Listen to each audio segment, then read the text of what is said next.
पश्चिम बंगाल में सत्तारूढ़ टीएमसी को सत्ता से हटाने की बीजेपी पुरजोर कोशिश में लगी है। हालांकि पिछले 2 बार के चुनावों के परिणामों से बीजेपी को जरूर निराशा हाथ लगी है और कार्यकर्ता भी मायूस हुआ है। लेकिन इस बार का चुनाव बीजेपी के लिए फिर से एक मौका लेकर आया है, जिसको लेकर बीजेपी का केंद्रीय नेतृत्व भी पूरी तरह सक्रिय है। पश्चिम बंगाल में प्रमुख विपक्षी दल के रूप में बीजेपी टीएमसी को हर मुद्दे पर घेरती रही है और बीजेपी भी कथित सत्ता विरोधी लहर को भुनाकर अपने लिए जीत का रास्ता खोलना चाहती है, जिसके लिए उसे पीएम मोदी का मजबूत नेतृत्व हासिल है। बीजेपी हिंदुत्व के मुद्दे के साथ ही भ्रष्टाचार और कानून व्यवस्था के मुद्दों पर हमेशा से मुखर रही है, जिसकी वजह से पार्टी ने राज्य और बूथ लेवल तक के कार्यकर्ताओं को एक्टिव किया है। वर्ष 2021 के चुनावों में सिर्फ 5% वोट और वर्ष 2016 में 291 सीटों पर चुनाव लड़ने के बाद केवल 3 सीटें जीतने वाली बीजेपी अब मतदाताओं के बीच 39% से अधिक समर्थन रखती है, जिसके 12 सांसद और 65 से ज्यादा विधायक हैं। पार्टी को सबसे बड़ी सफलता वर्ष 2019 में मिली, जब उसने पश्चिम बंगाल की 42 लोकसभा सीटों में से 18 सीटें जीती। टीएमसी ने हमेशा बीजेपी के केंद्रीय नेतृत्व को बाहरी बताकर हमला किया है और बीजेपी की ये चुनावी ताकत बंगाल में कमजोरी साबित हुई है, क्योंकि बीजेपी के पास ममता बनर्जी की छवि जैसा राज्य में कोई नेता नहीं है। कई विश्लेषकों का मानना है कि सीए, एनआरसी जैसे मुद्दों और आक्रामक हिंदुत्ववादी विचारों पर पार्टी की सबसे ज्यादा निर्भरता अक्सर पार्टी की संभावनाओं के खिलाफ ही काम करती है।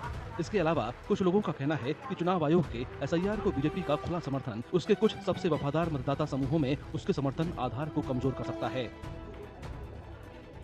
बीजेपी की बंगाल इकाई में आंतरिक गुटबाजी के मामले भी बार बार सामने आते रहे हैं, जिनमें उनके पुराने नेताओं और नए नेताओं के बीच तलवारें खींची दिखती हैं, क्योंकि कई नेता टीएमसी के दल बदलू हैं।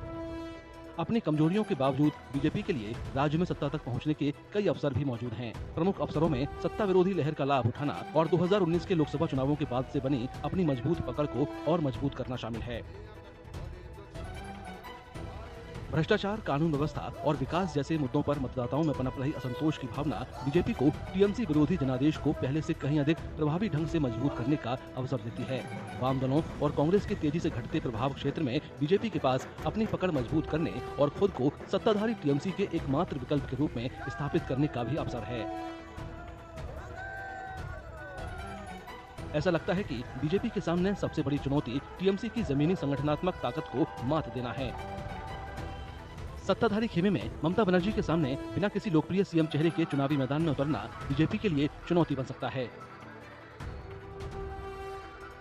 कुछ विश्लेषकों का यह भी मानना है कि ममता बनर्जी की तरफ से एसआईआर के खिलाफ चलाया जा रहा आक्रामक अभियान बीजेपी को बैकफुट पर धकेल सकता है। हालांकि इसके उलट बीजेपी को उम्मीद है कि घुसपैठियों का वोट कटना उसके लिए मददगार साबित होगा। पश्चिम बंगाल में सत्तारूढ़